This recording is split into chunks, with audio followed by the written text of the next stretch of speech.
Hey guys, do you find out that the weather is getting hotter and hotter? I think it's time to brew the iced coffee. If you haven't watched my pour over guide video, I really recommend you to watch that first and get back to this video. There are many different ways to brew iced coffee. Today we are more focusing on the pour over iced coffee. I promise, the result will surprise you. Let's go.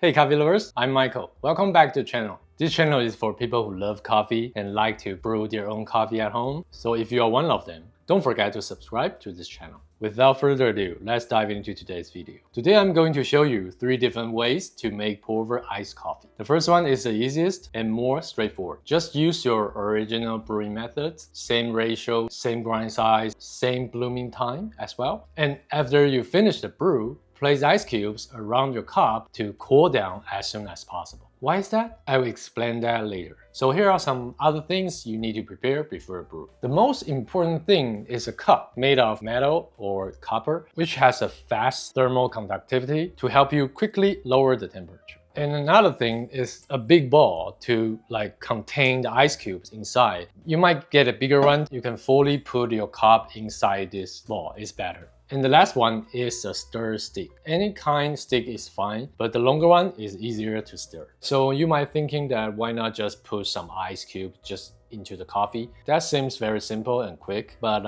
after you brew the coffee is really hot, 60 to 70 degrees. If you put the ice cubes in it, they will melt immediately and you will get a very light and tasteless coffee. So that's why we are using this method. Just pour the hot coffee into this metal cup and start to stir until you reach the ideal temperature. You could use a thermometer if you want. For me, 3 to 5 degrees is fine, is enough. At this point, you can add the ice cube inside. They will not melt that fast right now. Now, let's start the brew. I'm going to use 15 grams of coffee beans in 240 milliliters of the water.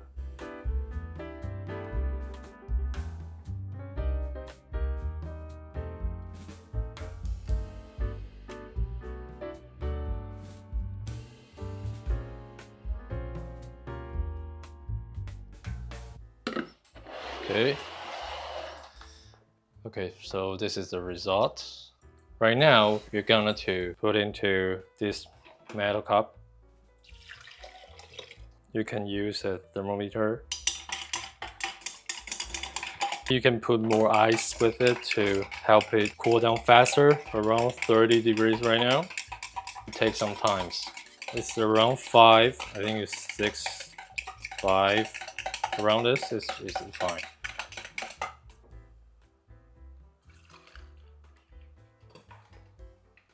Let's taste it.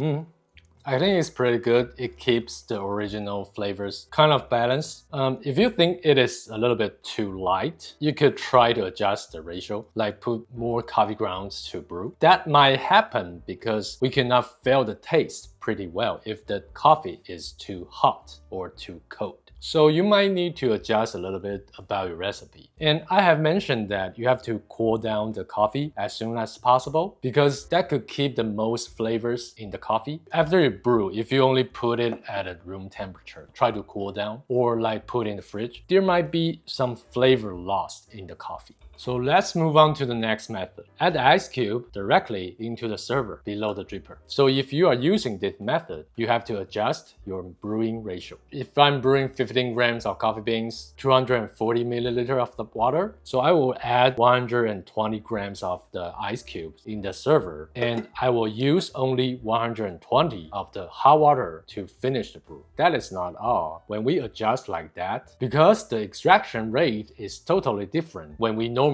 brew. I mean, you only use 120 milliliters of the water to brew 15 grams of the coffee. You might consider grinding the coffee beans finer, but for me, I think you could just make your brewing time longer and mostly the blooming time longer. Then you could get a more balanced coffee. So let's start the brew now.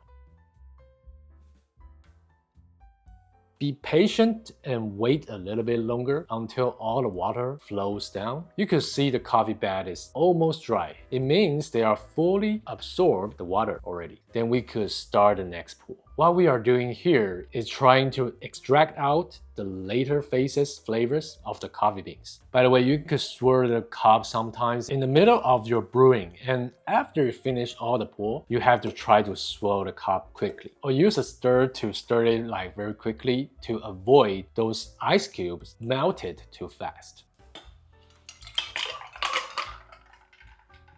Let's taste it.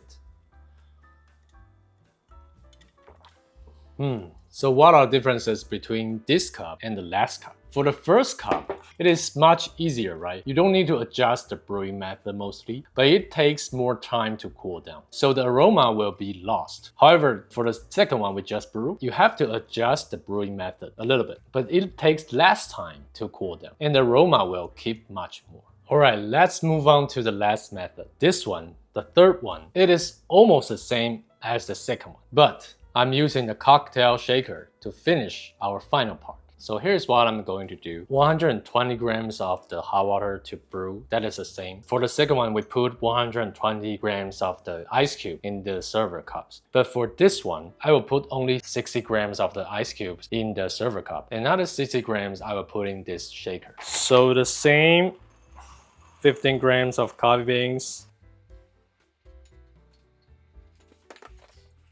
Remember to swirl the undercup, the server.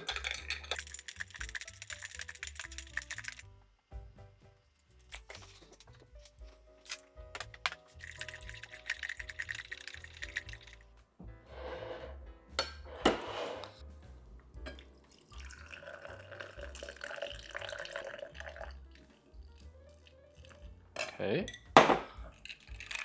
And start to shake.